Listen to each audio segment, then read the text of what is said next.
கால்பட்ட இடம் எல்லாம் மலராக கைப்பட்ட பொருள் எல்லாம் பொன்னாகணும்.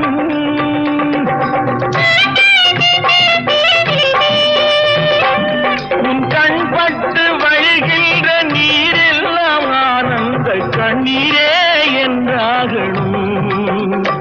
ஒரு 16 தான் பெற்று நீ வாழ அதை பார்க்கின்ற என் உள்ளம் தாயாக.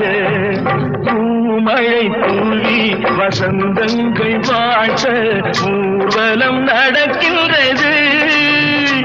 எழில் பொங்கிடும் அன்பு தங்கையில் நெற்றியில் குங்குமம் சிரிக்கின்றது. மங்கள குங்குமம் சிரிக்கின்றது.